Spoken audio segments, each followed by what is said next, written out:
The Alpha protects them all.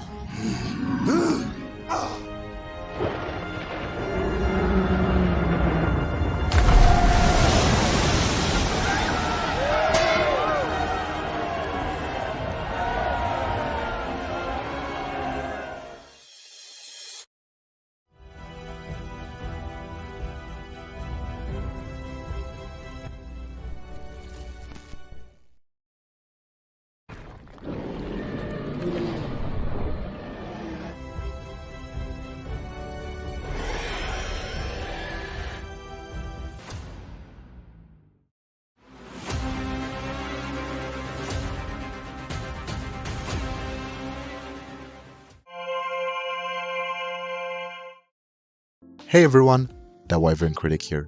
Today we are finally back with How to Train Your Dragon What If, this time with the 6th episode of the 2nd season.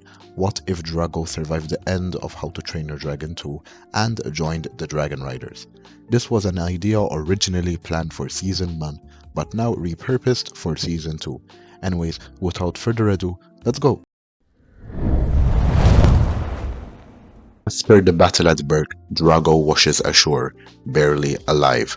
For weeks, he had drifted unconscious across the archipelago tied to broken debris, half frozen and half starved. His bewilderbeast, wounded and no longer bound to him, had disappeared into the depths of the ocean, gone to the hidden world.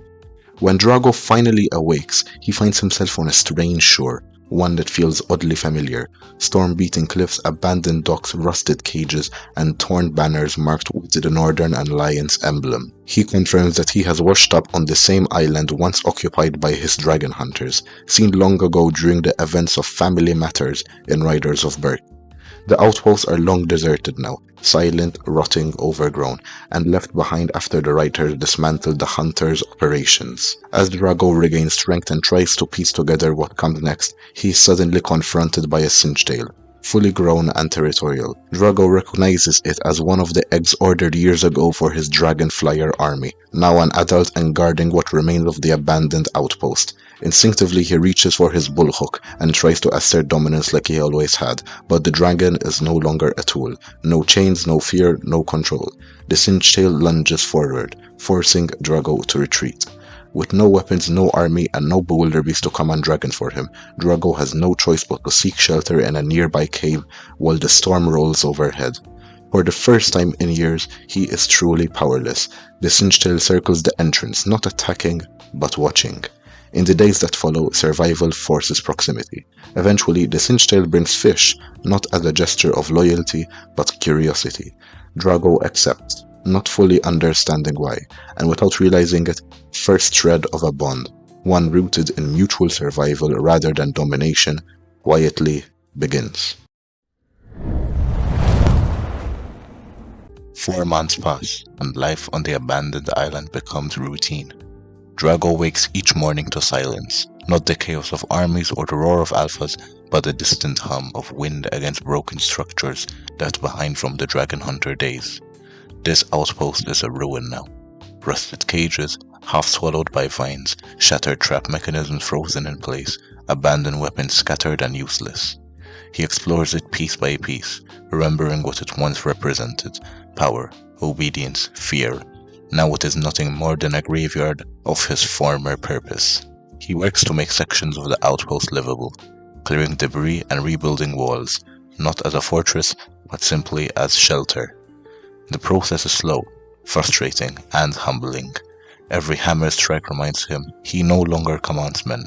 He survives alone.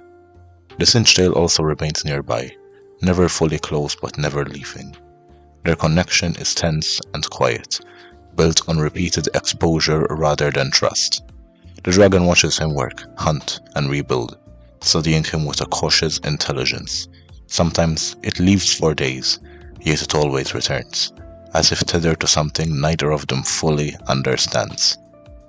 Drago gathers food from the shoreline and forest, sometimes fishing when resources ran thin, adapting to a life he had never imagined. The isolation forces him into thought, long stretches of time where he reflects on everything that has happened. He remembers the battle at Berk, the loss of his bewilderbeast, the moment his entire ideology collapsed. At first, he reassures himself that he was right, that control was necessary, that dragons needed dominance. But the longer he stays on this island surrounded by the remnants of his own violence, the harder that belief becomes to hold. The abandoned structures trigger memories he tries to ignore. The cages remind him of the countless dragons forced into servitude. The broken weapons remind him of every raid and every conquest. The empty outpost mirrors something deeper, the collapse of the world he built around fear. Watching the Sinchtail free yet unprovoked, strong yet unchained, forces a shift he does not fully acknowledge. The dragon's continued presence is not out of obligation, dominance, or training. It is choice, and that is something Drago has never known from a dragon. As the months continue, he works, survives, and observes. No grand revelations, no sudden transformations.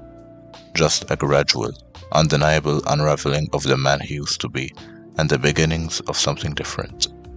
The island becomes a place of quiet reckoning, the outpost, a reminder of what he was, and the Sinchtail, a silent example of what dragons could be. By the 4th month, nothing spoken has changed, but everything underneath has started to. By now, Drago and the Sinchtail have fully adapted to life on the remote island. The Sinchtail, whom he has now named Scourge, has become far more confident in the presence of Drago, and the two have developed a rhythm of hunting, navigating storms, and avoiding the occasional patrol or stranded sailor who stumbles across the island. Drago has learned the intricacies of the dragon, its hunting patterns, its defensive instincts, and even subtle gestures that signal mood or intent. For the first time, he experiences a sense of respect for the creature's intelligence and autonomy. Drago spends his days scouting nearby islands, mapping potential threats, and avoiding encounters with human ships, quietly noting how the archipelago has changed since he disappeared. He begins to understand the limitations of force and fear, recognizing that respect and trust can accomplish more than intimidation. Despite this growth, Drago still carries his ambition, tempered now by the understanding that dragons are not tools. He watches the skies, noting migration patterns and the occasional movement of distant dragon herds, always mindful that the Northern Alliance or other hunters could return at any moment. Evenings are spent tending to injuries, fortifying his temporary camp and reflecting on his past decisions. Drago knows that when the time comes to leave the island, he cannot rely on Scourge alone. They will need strategy, patience, and timing. For the first time, the concept of protecting dragons rather than controlling them occupies his thoughts. And while he still hides from the wider world, the bond with Scourge has reshaped him in subtle ways, laying the foundation for the choice he will make once he finally heads towards Berk.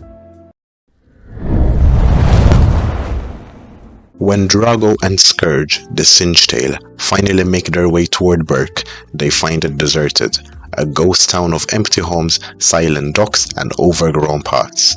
Hiccup and his people have already relocated to New Berk, taking dragons and supplies with them. Drago approaches cautiously, scanning the ruins for traps, signs of hunters, and most importantly, clues to Hiccup's whereabouts. The Sinchtail stays close, alert to every sound, ready to react to danger. As they traverse the abandoned village, Drago observes the remnants of Berk's defenses and notes how far Hiccup and the riders went to protect their dragons. He begins to feel a mixture of respect and regret, a recognition of what he had once tried to destroy and what he might now help preserve. Through careful reconnaissance, Drago identifies the key safe paths the riders likely took and begins planning how to follow without drawing attention. Eventually, Drago and Scourge arrive at the front lines of Grimmel's siege. They witness dragons trapped in nets, hunters moving with precision, and the chaos of the conflict as Hiccup tries to rescue Toothless. Drago does not hesitate. He strikes strategically using the Sinchtail to free trapped dragons and disable hunters' machines. For the first time, he fights for the dragons, not against them. Every move is calculated to ensure that damage done to dragons while rescuing them is minimized. Hiccup watches warily, unsure of Drago's intentions, but quickly sees that his actions are helping, not harming. Scourge becomes a key asset, protecting fleeing dragons and drawing attention away from the weaker ones. Toothless and the Sinchtail never fully align, but their coordination in battle becomes almost instinctual, creating openings for Hiccup and the riders to regain control. After Grimmel's defeat, Drago assists in ensuring that dragons can safely leave for the hidden world. Scourge, the Cinchtail, hesitates only briefly, then follows the others, leaving Drago to witness them disappear over the horizon. Finally, Drago accepts the consequences of his actions, turning himself into Newburgh's authorities, not as a tyrant or conqueror, but as a man who has learned to value dragons as equals. He spends the rest of his life in Newburgh's prison, reflecting on his past, knowing he did what he could to protect the creatures he once sought to dominate. And that's all for today. I hope you all enjoyed this what if scenario. And if you're new here, make sure to subscribe for more videos like this, and make sure to comment down below what you thought of this video. Yet again, thanks again for watching, and I'll see you all on the next one.